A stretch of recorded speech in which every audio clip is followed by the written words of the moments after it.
Então, vamos para a análise do filme Continência do Amor. Se você chorou nesse filme, é uma denúncia que isso tem a ver aí com a tua biografia, com a tua história. Então, vamos aqui ao filme.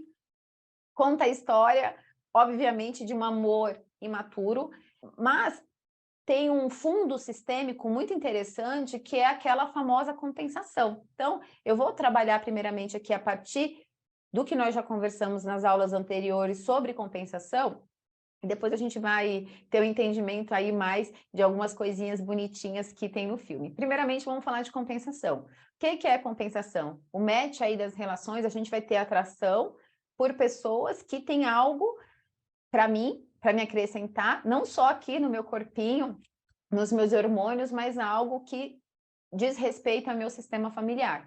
Como eu canso de falar, vocês estão cansadas de me ouvir, nós não somos aqui indivíduos sozinhos, nós temos uma série de imagens, de histórias que nos correspondem, que diz respeito ao nosso campo familiar. Ou seja, a gente tem uma ressonância aqui, que muitas vezes a gente tem qualquer consciência e a gente se atrai, a gente vive situações nas quais a gente precisa para o nosso crescimento. Ou seja, algo que foi excluído aqui do meu sistema, algo que não foi visto aqui do meu sistema, algo que foi negligenciado, eu conheço alguém que vem me acrescentar.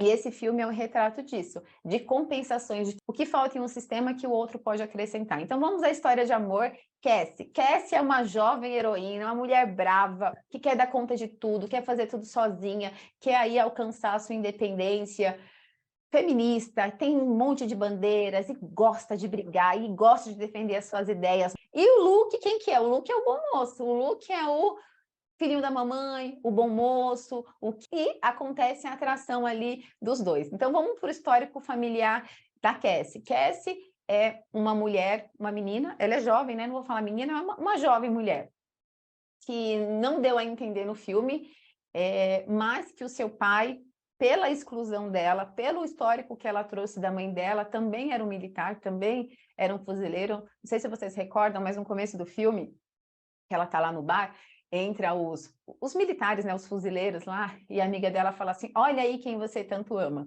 Aí depois ela até brinca, ó, a Cassie não sai com militares, ela não gosta de militares. E ela toda reativa, toda brava, começa ali, tem uma discussãozinha, e começa ali já a dar um match, né? O Luke deu um olhar para ela e já ficou ali encantado. Mas a Cassie, em nenhum momento, ela se abre para se permitir o amor, porque ela tem questões ali em relação à doença dela, em relação à sobrevivência dela, que são muito fortes para ela. Então, ela tem diabetes. Uma coisa muito importante para as pessoas que têm diabetes, na psicossomática, a gente fala que diabetes tem um significado das pessoas que perderam ou não têm sabor pela vida, não tem o doce da vida. E ela tinha uma necessidade de comprar remédio, ela tinha uma necessidade mesmo de sobrevivência. A mãe dela é a única pessoa que ela tem, porém ela tem um monte de questões relacionadas à mãe. Então vamos pensar que elas moram na mesma cidade, ela não tem condições, ela não está conseguindo nem pagar o aluguel, e a mãe dela convida ela, não, vamos morar lá em casa, né? Eu preciso cuidar de você. A mãe chorando, com muita culpa. E ela, não, mãe, tá tudo certo, eu vou me virar. E ali já mostra o local que ela tá preocupada com a mãe, né? A mãe dela chorando e ela acaba acolhendo a mãe na situação de saúde que ela tá. E já mostra ali uma inversão de papel. Por quê? Porque ela quer ser grande, ela quer tomar conta de tudo, ela não aceita ajuda, ela não aceita ajuda de ninguém. Ela quer sempre se proteger, ela não aceita ajuda da mãe, ela não aceita ajuda de ninguém.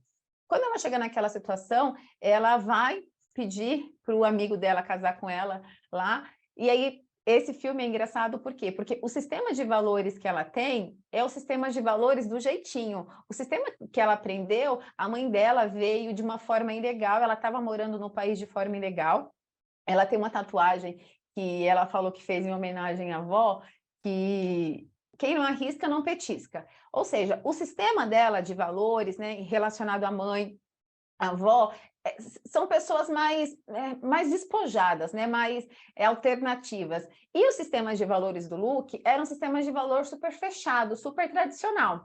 Tanto que o Luke olhava para ela e achava ela assim, tipo, moderna demais, tipo a música do Eduardo e Mônica, esse filme. Por isso que eu falo que ele é um amor juvenil, mas é um amor bonitinho.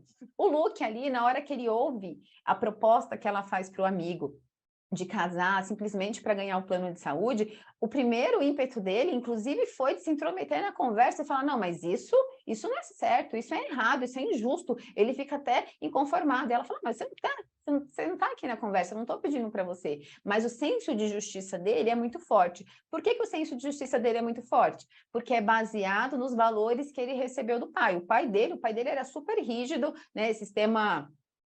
São militares, um papel muito rígido, tanto que ele faz de tudo para mostrar para o pai, para buscar o reconhecimento do pai, porque pela falha dele, que ele teve em começar a usar drogas, o pai dele ali teve praticamente uma cisão com ele. E ele vai para ser fuzileiro justamente para querer mostrar para o pai, para honrar para o pai, uma busca de reconhecimento, gente. Quem nunca foi motivado ali por reconhecimento? E esse foi o lugar dele ali, de buscar o reconhecimento do pai. Tem uma hora que, quando eles se casam lá, que ele se rende ao pedido dela por conta de uma dívida que ele tinha, então ele decide fazer aquilo. Ele todo muito preocupado, né? Todo coxinha ali preocupado, a gente não ser pego, eu não posso ser pego porque senão eu vou ser julgado. Meu pai ali vai ficar muito bravo, porque sempre preocupado com o pai. E na hora que eles casam, ali, aquele negócio meio forçado, ela sempre não querendo se aproximar do coração, ela nunca querendo se aproximar do amor, mas, de novo, gente, o sistema é maravilhoso. No fundo, ela estava evitando se apaixonar, ela estava evitando a todo momento sentir aquilo. Na lua de mel, que eles acabam ficando juntos, ela faz questão de falar, não, aquilo ali não foi nada, e ali foi a lua de mel.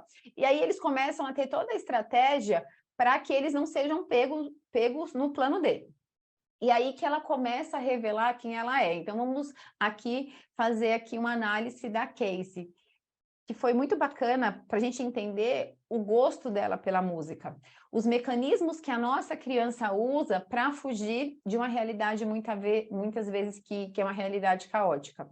Quando ela escreve para ele, ela começa a falar por que ela gosta de música, ela fala que ela gosta de música, que a forma que ela tem de falar, a forma que ela tem de se expressar é através da música. E aí ela fala que ela começou a cantar quando ela era pequenininha, para fugir, prestem atenção nisso, para fugir da realidade dela. Porque ela morava só com a mãe, e a mãe vivia tendo vários namorados da base militar, e que a mãe dela sempre ficava muito triste, e ela via aquela tristeza da mãe. Então para não lidar com aquilo, ela começou a se refugiar na música. É aquele mecanismo que a nossa criança tem quando sente muita dor para fugir de um problema. Tanto que, na hora que ela está doente, ela está debilitada, gente, ela precisa de ajuda ali, ela não tem dinheiro, não está pagando aluguel, não é uma opção dela voltar para a mãe.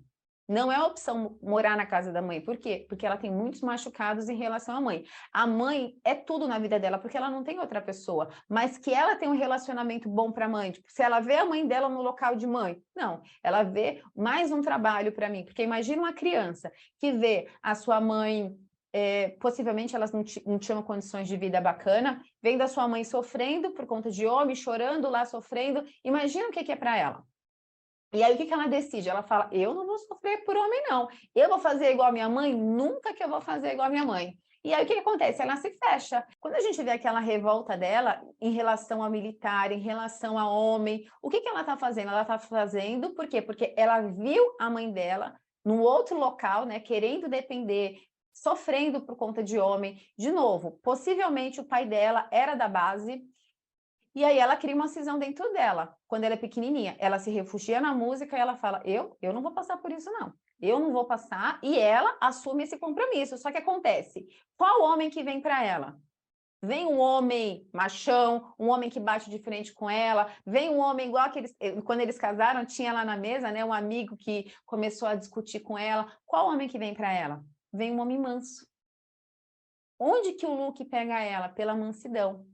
Vem um homem manso, vem um homem que, né, ele sempre gostou dela, mas é como se ele não existisse ali, né? E ela sempre reativa, e aí eles começam a se abrir. E o que é lindo desse filme, que eu falo tanto para vocês, né, é o processo das coisas. Eles não tinham nada falado assim, olha, eu tô com você porque eu amo você. Mas existe uma coisa que talvez tenha passado para vocês. Ela começa a falar. Então, a vida é maravilhosa, a vida sempre vai colocar as pessoas certas para você, para o seu aprendizado.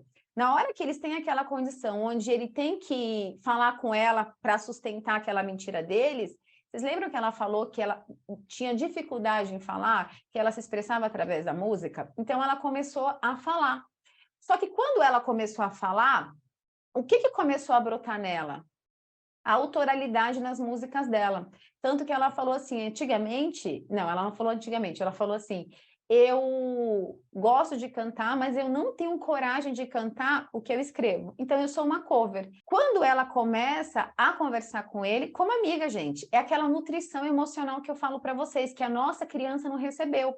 A nossa criança, a criança dela não recebeu nutrição emocional. Ela tinha que cuidar da mãe, ver a mãe sofrendo lá. O que essa mãe dava para ela? Não dava nada, possivelmente.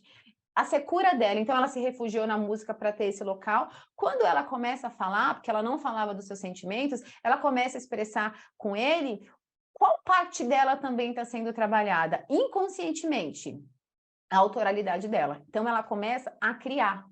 E aí tem uma hora que eles estão lá, né, que ela se sente feliz conversando com ele, que ele fala, canta uma música pra gente. E ela fala, não ficou pronta ainda. E teve um dia que foi um dia muito difícil lá para eles, né, que eles perderam pessoas. E aí ela canta e todo mundo fica encantado com ela. E aquilo ali, a autoconfiança dela, ela era uma cover. Ela não tinha a voz dela falada, ela não demonstrava a alma dela. O que ela queria, qual que era o sonho dela. Conforme ela começou a apresentar a música, conforme ela teve coragem de expor as letras dela, para onde que a autoconfiança dela foi? Lá para cima. A criança dela que começou a escrever. A motivação que ela teve de começar a escrever música, de começar a cantar, foi por conta de uma dor infantil. Ou seja, existia uma dor e ela se refugiou nessa dor para começar a escrever, a tocar. Mas ela não tinha coragem de levar isso para as pessoas. Por quê? Porque a mãe dela não era aquela mãe que fazia assim, filha, é o seguinte, que linda a sua música. Nossa, e ela tem esse apoio. Esse que é o apoio nutricional que eu tô falando para vocês, emocional, que ela começou a ter com ele, mas não começou a ter nesse local de, amor, eu te amo, vem cá. Mas ela começou a ser vista, ela começou a falar, e aquilo começou a encher ela. Vamos pensar, ela começou a escrever por conta de uma dor infantil. Só que o que era dor para ela se transformou num recurso para ela, quando ela lidou com aquilo. Essa nutrição emocional que ela começou a sentir desse relacionamento, por mais que a cabeça dela, que era uma cabeça fechada, que era uma cabeça dura, que era uma heroína, ela não começou a fazer associação disso, mas a gente, como observador no filme, a gente começa a entender que ela começou a crescer, ela começou a se sentir muito melhor. Quando ele voltou, que ele se machucou, ele voltou, e aí eles tiveram que fazer aquele negócio da família, e ele volta para casa, é muito engraçado, né? Porque aquilo ali é a mulher brava, né? A heroína. Você acha que eu vou cuidar de você? Você acha que eu vou ficar aqui fazendo comida para você? Por quê, gente? Quem é que está falando ali? Quem está falando ali é a ancestralidade dela. Quem está falando ali são as dores que ela viu de falar, cara, eu não vou cuidar bem de um homem. Um homem nunca cuida de uma... Eu nunca pude confiar no homem, eu não tenho pai. Né? A avó, a gente não sabe da história. Mas possivelmente, se a mãe fez uma migração, tem questão lá atrás. Então ela pega e fala, eu não vou cuidar de você mesmo. Ele fala, aí eles começam a discutir. E eu também não quero a sua ajuda. E o que é mágico aqui, né? O conflito de relacionamento. Vocês têm uma visão muito fantasiosa, mágica, romântica, que quando eu encontrar o homem da minha vida não vai ter briga. Gente, o amor, para que o relacionamento cresça, para que o relacionamento vá para um outro nível, os conflitos serão inevitáveis. E nesse filme especificamente foi bonitinho, porque os conflitos que eles tinham ali, sempre tinha um conflitinho. Só que existiam muitas coisas boas. Então, quando ele começou a ficar lá, tem uma hora que ela começa a dar banho nele, então ela começa a gostar daquilo. Mas vocês percebem que foi muito aos pouquinhos? Por quê? Porque ela era muito rígida, ela era muito dura. Então, quando começa a amansar e eles deitam um dia juntos, ele fazendo carinho nela, quem é aquele homem manso?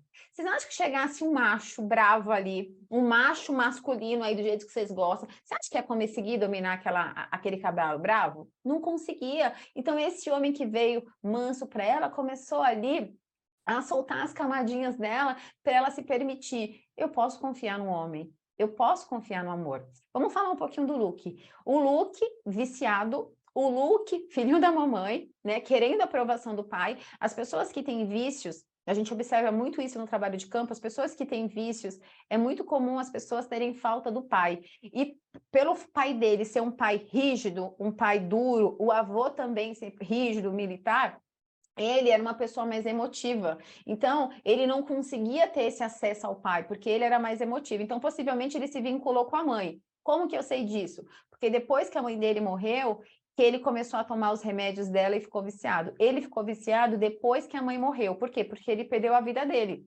Não se mostrou isso no filme, mas dá a entender por conta que o vício dele começa a partir da morte da mãe. E ele começa a ficar um viciado, e aí entra todo o emaranhado que vocês viram em relação ao dinheiro, à pessoa lá que ele deve, que ele fez o casamento ali por conta dessa dívida que ele tinha. Por exemplo, na hora que ele estava lá, que eles casaram, no outro dia, ele já ia se apresentar, né, para ser fuzileiro. Ele começa a ter como se fosse uma crise de ansiedade. E aí ela fica perto dele, e aí acalma, ele fica calmo. Teve uma outra situação, no dia que ela tem uma crise de falta de insulina, que ela passa mal, e que ele vai cuidar dela. Gente, aquela cena foi tão significativa, porque ele já amava ela. Então, quando eles estão lá naquela cena, né, que ela começa a passar mal, que ele dá o gel para ela, e ele pergunta quanto tempo você demora para melhorar? Ela fala 20 minutos. E aí ele começa a ter uma crise de ansiedade ali. Por quê? Quem que é aquela crise? Ele tem medo de perder o outro amor da vida dele, porque ele já perdeu a mãe e ele foi para as drogas por conta dessa perda, que ele não conseguiu lidar por conta da imaturidade. Eles são jovens ali. E no filme mostrou que quando ela começa a ter aquela crise, que ele nunca tinha visto, uma crise, e ela realmente está branca, está toda debilitada, ele começa a ter medo de perder ela, né? E vem aquela crise, e aí ela vai e acolhe ele de novo. E ele começa a ficar macho durante o filme, que o homem, o bandido lá, né, vai na casa da sogra para quebrar o vidro lá, e ele começa a sentir culpa, aí baixou o macho nele, né? Que ele foi lá, bateu no cara, se transformou no machão. Vocês perceberam ali? Ele começou a tomar o lugar dele de homem. E aí, caminhando para o final, ela descobre que o traficante lá vai atrás da mãe para contar a verdade. E ali é bonitinho, por quê? Porque ele é tomado pelo sistema de valores que ele aprendeu com o pai. Então, ele vai e se entrega lá para a corte. Naquele momento que o pai dele reconhece que ele se transformou num homem.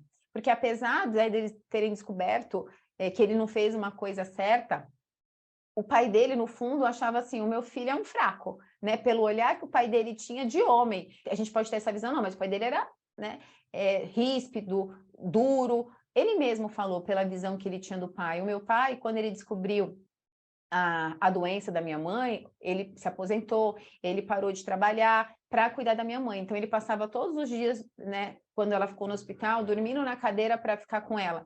E ele falava, a visão que eu tenho de amor é essa visão que ele estava apresentando para a nossa heroína, essa era a visão de amor que ele queria ter com ela, né, querer ter para a vida, mas ele não conseguia chegar ali, não falava desse jeito para ela, mas ele falava, a visão de amor que eu tenho. Como ela sempre estava na reatividade, ele não conseguia se aproximar dela, não conseguia chegar ali naquele coração, porque ela é muito duro. Correr do filme, isso começa a quebrar.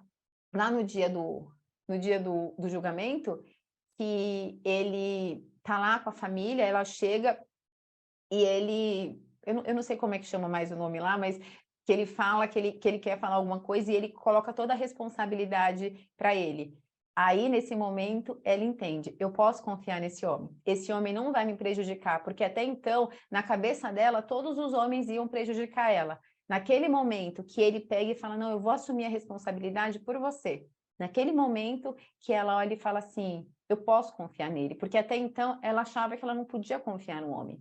E é a hora que o pai dele olha para ele com orgulho. Por quê? Porque para o pai dele, para o sistema de valores que ele tem, é um local. Agora eu entendi que meu filho amadureceu. Agora eu entendi que ele é uma pessoa responsável. E aí é a cura dele transicionar, dele se sentir homem e dela olhar e falar, talvez eu consiga abrir espaço para isso. Ali naquele julgamento foi a chave para tudo. E aí depois, no caminhando para o final, ela entende que ele é o homem da vida dela e ela vai fazer, lá vai atrás dele, fala que vai esperar ele os 6 meses, aí na hora que ele volta, eles se casam, eles ficam juntos, lá com o cachorrinho deles. E é isso, gente, o amor é isso. Eu quis trazer a análise desse filme para vocês entenderem que os sistemas e as pessoas que a gente se relaciona não vêm para a gente de forma aleatória. Sempre tem alguma coisa para aprender. O sistema dela, um sistema mais aberto, um sistema onde as mulheres não puderam confiar nos homens, o sistema dele, um sistema mais tradicional, um sistema mais fechado, rígido até demais. E qual que é a contribuição que o sistema dela também vem trazer para ele? Vem trazer leveza, que é um sistema mais fechado. O pai era casado com a mãe, o irmão era casado lá com a mulher, tinha um filhinho, e a família dela não. A gente está falando que a família dele é melhor do que a família dela? Eu não estou falando isso, eu estou falando que um contribui para o outro, um contribui para o que o outro precisa. Se isso não for amor, o que mais pode ser, né? Ambos ali com a sua fragilidade, ambos lidando com seus demônios, ambos lidando com as suas crises. E a mensagem que eu quero passar para vocês de relacionamento é essa, né? Que é o que eu sempre prego. Às vezes a gente tem uma expectativa que vai vir do jeito que a gente quer. Todos nós temos as nossas idealizações, e o amor não vem desse jeito, o amor não tem esse caráter, o amor verdadeiro não tem esse caráter, porque muitas vezes tem a pessoa do formato que você queria, do jeito que você gostaria, mas muitas vezes não vai acrescentar aquilo, e cada um vai ter a sua forma. Nesse filme foi bacana, porque foi um amor que foi leve, foi um amor que ele foi construindo, né? Ele já gostava dela, mas no começo não era o amor da vida dela, mas existia ali a atração que ela não conseguia admitir. Mas enfim, essa mensagem que eu quis passar para vocês aqui desse filme. Espero que vocês tenham gostado.